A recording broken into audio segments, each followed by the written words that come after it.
Today I want to show you how to open a split ring. Many times when we're tatting split rings, it's because it's called for in the pattern, alright, and it'll have picots on the sides.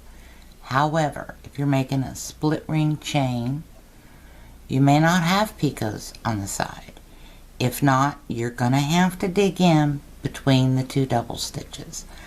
As I said on the opening the ring video, when doing this process and there's not a picot to go in through, put a band-aid on your finger with the padded side up here where you're going to be opening that ring, or a piece of tape with some cotton ball under it for the padding here, because going between double stitches without a picot will drive this crochet hook in to your delicate skin here on your finger pads because you slip. Okay, it's a hard thing to avoid. I mean, you've really got to take pains to open that ring. So, word for wise, until you get used to opening rings, put you some padding between you and the skin. Okay, between you and the tatting, I mean, so that you don't drive that crochet hook into your finger. Because once you do, you have to pull it out, and then you are going to bleed all over your tatting. Blood is one of the hardest things to get out of lace. Should you accidentally get blood on your lace from an accident, here is a little trick.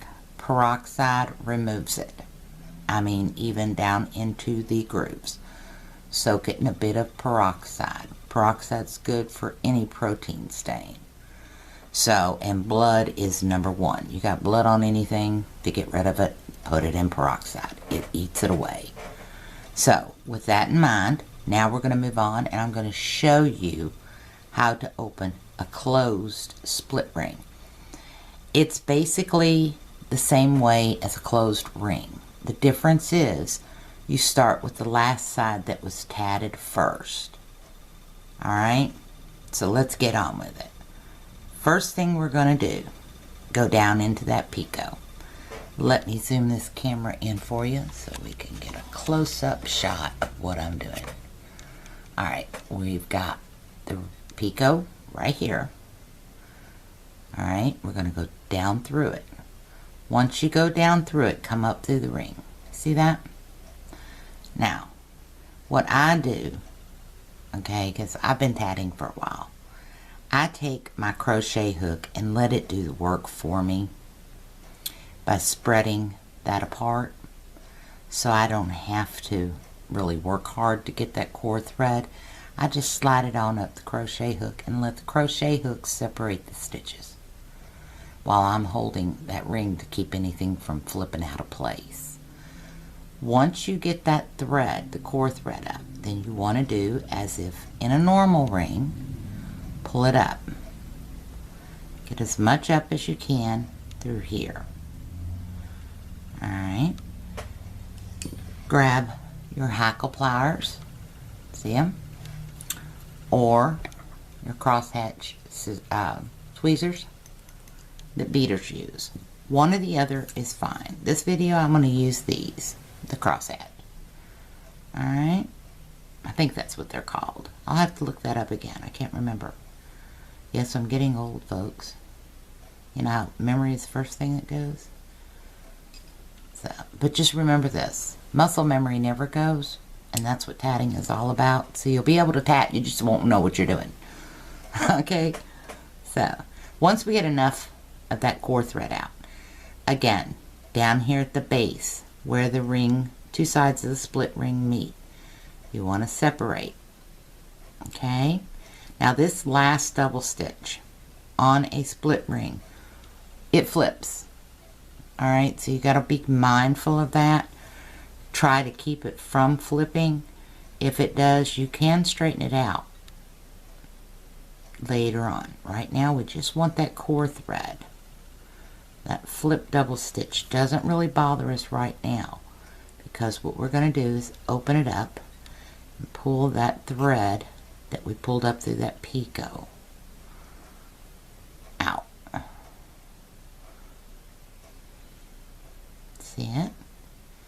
See how it's coming up? There we go. See? Now we've got our picot back. It's right there. Now what I do at this point, okay, is I loop that back on my hand as if I was going to tat it. And same thing with the closed ring. I pull that up tight to flip that stitch back. Alright, then you can open up and give yourself more room. That way you can hold the whole ring. Alright, give yourself plenty of room to work. This white thread is not the thread we're taking out first, because you back it out where you ended last. This was the last side tatted here, the orange. So on a split ring, the left side of your tatting, if you're right-handed, will be the last side tatted. If you're left-handed, it will be the right side that's tatted last. That's only on split rings. So then we grab our deadly device, the crochet hook, and we begin to remove these double stitches one at a time. But we go under the cap. Alright, then we're going to back that stitch out. Then the second half is real easy to take out. Okay, there's the second half.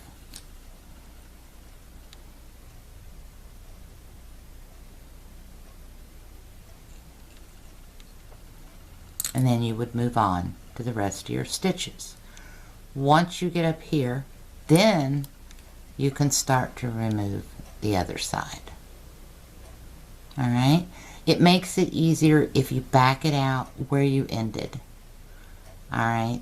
That way you can keep track of what you're doing. Okay? So I hope that helps you on how to open a split ring. I'm going to get into some more videos on different joins later on. Right now I'm trying to get the 10,000 questions that were left behind caught up. The next video is going to be, let's see, probably going to do beads on the next video. It'll probably be a series of bead videos, so I can show you how to add beads to your work in different situations. So, until next time, I hope you've learned something. I hope you enjoyed this video. Thank you so much for watching, and happy tatting.